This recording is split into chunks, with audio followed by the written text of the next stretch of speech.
பிரியமானவர்களே, இயேசு கிறிஸ்துவின் இனிதான நாமத்தில் என் அன்பின் வாழ்த்துக்களை தெரிவித்துக் கொள்கிறேன்.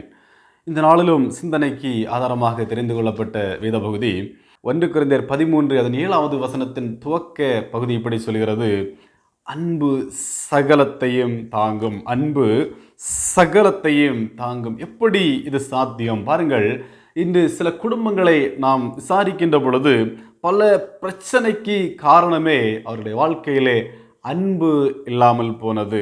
அன்பு நிலைத்திராமல் போனதே பல பிரச்சனைக்கு காரணம். ஒரு பிரிவினை உண்டாக்கி வைத்திருப்பதே அன்பு அவருடைய வாழ்க்கையிலே இல்லாமல் போனது.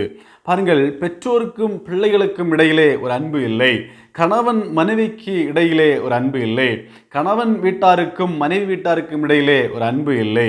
ஊருக்கும் நடுவிலே, இந்த குடும்பத்துக்கு நடுவிலே அன்பில்லாமல் போகிறது. நண்பர்களுக்கு இடையிலே அன்பில்லாமல் போகிறது. பாருங்கள், இது இல்லாமல் போனதனாலே தான் இன்று அநேக குடும்பங்கள் பிரிந்து போய் காணப்படுகிறது. அன்பில்லாமல் போனதன் விளைவு. இந்த அன்பு இருந்திருந்தால் சகலத்தையும் தாங்கியிருக்கும். எப்படி இது சாத்தியம்? பாருங்கள், ஒரு மனிதன் சோர்வடைந்து இருக்கிற பொழுது, ஒரு மனிதன் வாழ்க்கையிலே விரக்தி அடைந்து இருக்கிற பொழுது, எதுவும் என்னை சார்ந்து இல்லை என்று சொல்லி இருக்கிற பொழுது, அந்த மனிதனிடத்திலே போய் அன்பாக ஒரு வார்த்தை நீங்கள் பேசி பாருங்கள். நிச்சயமாகவே அந்த மனிதனுடைய வாழ்க்கையிலே ஒரு மன ஆறுதல் உண்டாகும். ஒரு மனிதன் சோர்ந்து போய் எல்லாம் இழந்து போயிருந்தால் கூட அப்படி அல்ல. ஆண்டவர் உன்னை ஆசீர்வதிப்பார், ஆண்டவர் உன்னை தேற்றுவார், உன்னுடைய வாழ்க்கை மகிழ்ச்சியாய் மாறும் என்று சொல்லி 4 வார்த்தை அவனை பார்த்து சொல்லி பாருங்கள். நிச்சயமாக வாழ்க்கையிலே சந்தோஷப்படுவான். அடுத்தடுத்த ஸ்டெப் அவன் யோசித்து பார்ப்பதற்கு நிச்சயமாக அது வாழ்க்கைக்கு வழிவகுக்கும். என் குடும்ப வாழ்க்கையிலே கூட ஒரு கணவன் சோர்ந்து போயிருந்தால் அந்த மனைவியானவள் அவரிடத்திலே சென்று, இதெல்லாம் ஒன்றுமில்லை, இனி அடுத்த கட்டத்தை யோசிப்போம் என்று சொல்லி தட்டி கொடுத்தால், அந்த அன்போடு பேசினால் அடுத்த கட்ட வாழ்க்கையை யோசிக்க முடியும். ஒரு பிசினஸ்ல வீழ்ந்து போனால் இது வீழ்ச்சி அல்ல, இது துவக்கம் என்று சொல்லி ஆறுதல் படுத்தினால் அடுத்த நிலைக்கு கடந்து செல்ல முடியும். வாழ்க்கையிலே சர்க்கல்கள் வருகிற பொழுது அன்பாக 4 வார்த்தை சொல்லி பாருங்கள். அந்த அன்பு அவர்களை தாங்கி பிடிக்கும். இதைத்தான் வேதம் சொல்கிறது, அன்பு சகலவற்றையும் தாங்கும் என்று சொல்லி. ஏன் ஆண்டவரோடு கூட உள்ள உறவிலே கூட அன்புதான் நிலைத்திருக்கிறது. அன்போடு கூட ஆண்டவரை தேடி பாருங்கள். ஏனோ தானோ என்று அல்லாமல் அதிக பாசத்தோடு ஆண்டவரை தேடி பாருங்கள். அந்த அன்பு உங்களை தேற்றும் என்பதிலே எந்த விதமான சந்தேகமும் வேண்டாம். வேதத்திலே சொல்லி இருக்கபடி யாத்திராகமம் புஸ்தகம் 20வது அதிகாரம் அதன் 6வது வேதவசனத்திலே ஆண்டவர் இப்படி சொல்லியிருக்கிறார் பாருங்கள்: என்னிடத்தில் அன்பு கூர்ந்து என் கற்பனைகளை கைக்கொள்கிறவர்களுக்கோ 1000 தலைமுறை மட்டும் இரக்கம் செய்கிறவராயிருக்கிறேன். 1000 தலைமுறை மட்டும் என்று சொல்லி என்னிடத்தில் அன்பு கூர்ந்து என் கற்பனைகளை கைக்கொள்கிறவர்களை பாருங்கள். அன்பு எவ்வளவு பெரியது! ஆண்டவரை சொல்லியிருக்கிறார், அன்பு கூர்ந்து, என்னிடத்திலே அன்பு கூர்ந்து என் கற்பனைகளை கைக்கொள்கிறவர்களுக்கு 1000 தலைமுறை மட்டும். பாருங்கள், வாழ்க்கையிலே பிரிவினைகள், சோர்வுகள், தயக்கங்கள், வேதனைகள், அப்படிப்பட்ட சூழ்நிலையில் இருக்கிற உங்களை பார்த்து ஆண்டவர் சொல்கிறார், ஆண்டவரை நீங்கள் அன்போடு கூட தேடுவீர்களானால் நிச்சயமாகவே அவர்களை தாங்கி பிடிப்பார். அவருடைய வாழ்க்கையிலே உங்களுடைய கரத்திலே தாங்கி அவர்களை ஏந்துவார் என்பதிலே எந்த விதமான சந்தேகமும் வேண்டாம். அன்போடு கூட இருங்கள். ஏன் பலர் உங்களை காயப்படுத்தினார்களா? பலர் உங்களை வேதனைப்படுத்தினார்கள்? அதை பற்றி கவலைப்படாதிருங்கள்.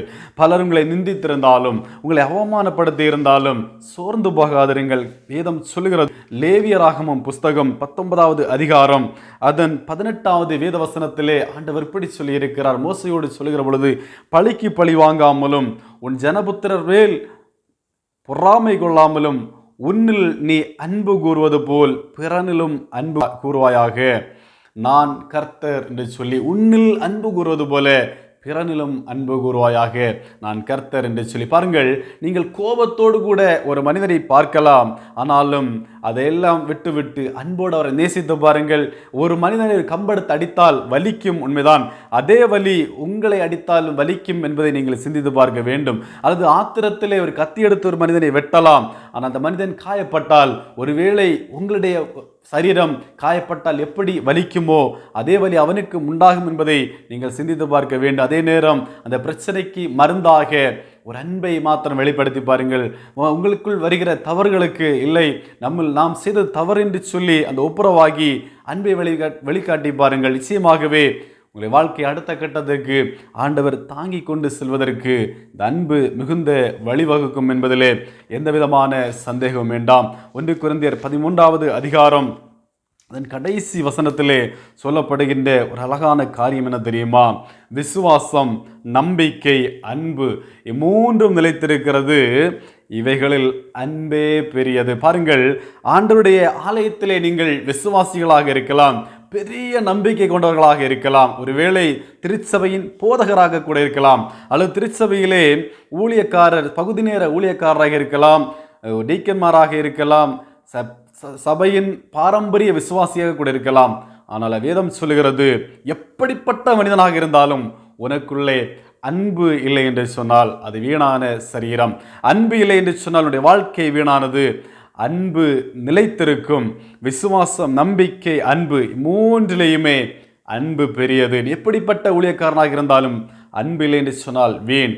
எப்படிப்பட்ட மனிதனாக இருந்தாலும், தேசத்திலே ஒருவேளை நல்லவர்களாக இருக்கலாம், ஆனால் தேசத்திலே ஒருவேளை பெரிய பணக்காரராக இருக்கலாம், எப்படிப்பட்ட மனிதனாக இருந்தாலும் அன்பு இல்லை என்று சொன்னால் உடைய வாழ்க்கை வீண் என்பதை நீ புரிந்து கொள்ள வேண்டும். ஆண்டவர் உங்களோடு கூட பேசி கொண்டிருக்கிறார். உடைய வாழ்க்கையிலே சர்க்கல்களுக்கு முக்கிய காரணம் அன்பில்லாமல் போனது. உடைய வாழ்க்கையிலே வீழ்ச்சிக்கு முக்கியமான காரணம் அன்பில்லாமல் போனது. உடைய வாழ்க்கையிலே பிரிவினைக்கு முக்கியமான காரணம் அன்பில்லாமல் போனது. உன்னுடைய வாழ்க்கையிலே அடுத்தடுத்த கட்டத்தை அடைவதற்கு தடையாயிருப்பதற்கு முக்கியமான காரணம் அன்பில்லாமல் போனது. ஒருவேளை நீங்கள் பலரை காயப்படுத்தியிருப்பீர்கள் என்று சொன்னால் அவர்கள் ஒப்புரவாகி அன்பை வெளிக்காட்டுங்கள், அன்போடு கூட பேசுங்கள் என்று ஆண்டவர் உங்களை ஆசீர்வதிப்பார். ஜெபிக்கலாமா? ஜெபிப்போம். ஆண்டவரே, என்னுடைய வாழ்க்கையில் அன்பில்லாமல் போனதன் விளைவு அநேக காரியங்களை நான் இழந்து விட்டேன் ஐயா. அநேக காரியங்களை நான் இழந்து போயிட்டேன். இந்த நாள் கர்த்தரனோடு கூட பேசி இருக்கிறீங்க. இந்த அன்பை எனக்குள் தாரும் என்று சொல்லி கேட்கலாமா? இந்த அன்பை நான் கண்டுகொள்ள வேண்டும் என்று சொல்லி விரும்பலாமா? ஆண்டவரே, நான் இரக்கமுள்ள ஒரு மனிதனாக, பிறருக்கு இரக்கம் செய்கிறவனாக இருக்க வேண்டும். என்னோடு கூட பேசி இருக்கிறீரே, நன்றி ஐயா. நன்றி ஆண்டவரே. நான் இரக்கமுள்ள பிள்ளையாக மாற வேண்டும். நான் பிறருக்கு அன்பை காண்பிக்க வேண்டும்.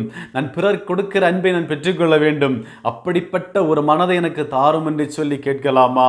அப்படிப்பட்ட ஒரு மனிதனாய் என்னை மாற்றும், ஒரு மனுஷியை என்னை மாற்றும் என்று சொல்லி அன்பான தேவ பிள்ளை ஆண்டவரை பார்த்து கேட்கலாமா? வேதம் சொல்லுகிறது, அன்பு, விசுவாசம், நம்பிக்கை மூன்றும் நிலைத்திருக்கிறது, இவைகளில் அன்பே பெரியது என்று சொல்லி. நான் ஆண்டவரில் விசுவாசம் உள்ளவனாயிருந்தேன், நான் ஆண்டவரில் நம்பிக்கை உள்ளவனாயிருந்தேன். ஆனால் என்னில் அன்பில்லாமல் போனதே என்னுடைய வாழ்க்கைக்கு வீழ்ச்சியாய் காணப்படுகிறது. நான் அன்புள்ளவனாய் மாற வேண்டும், அன்புள்ளவளாய் மாற வேண்டும். எனக்கு அன்பை தாரும் என்று சொல்லி, அந்த ஒரு கிருபை எனக்கு தாரும் என்று சொல்லி ஆண்டவரிடத்தில் கேட்கலாமா? இதனால் ஆண்டவர் உங்களோடு கூட பேசி கொண்டிருக்கிறார். மகளே, வாழ்க்கையிலே பிரிவினைகள் நீங்கும். நீ அன்புள்ளவனாய் இருந்தால், நீ அன்புள்ளவளாய் இருந்தால், நீ அன்புள்ளவனாய் இருந்தால் உன் வாழ்க்கையிலே பிரிவினைகள் மாறும், உன் வாழ்க்கையிலே உயர்வுகள் உண்டாகும், உன் வாழ்க்கையிலே பிரச்சனைகள் விலகும், உன் வாழ்க்கையிலே போராட்டங்கள் நீங்கும்.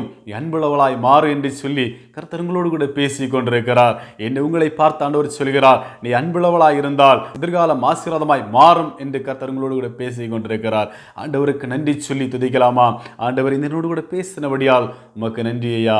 எங்களுடைய கரத்தில் ஒப்புக் கொடுக்கிறேன் ஆண்டவரே, என்னுடைய கரத்திலே தாங்கிக் கொள்ளும் என்று சொல்லி ஆண்டவரை பார்த்து சொல்லுங்கள். கர்த்தர் உங்களோடு கூட பேசி கொண்டிருக்கிறார். எங்களை அதிகமாக நேசிக்கிற நல்ல ஆண்டவரே, எங்கள் ஜெபத்தை கேட்டபடியால் நன்றி என்று சொல்லி ஸ்துதிக்கிறேன். இந்த ஜெபத்தை கேட்டு எங்களுக்கு இரக்கம் செய்கிறபடியால் நன்றி என்று சொல்லி ஸ்தோத்தரிக்கிறேன். தொடர்ந்து எங்களோடு கூட பேசுங்க. உடைய பிள்ளைகளை ஆசீர்வதித்தருளும். மீட்பரும் உலக ரட்சகருமாகிய இயேசு கிறிஸ்துவின் இன்ப நாமத்தில் ஜெபிக்கிறேன். ஜெபங்கள் அன்பின் நல்ல ஆண்டவரே. ஆமேன், ஆமேன்.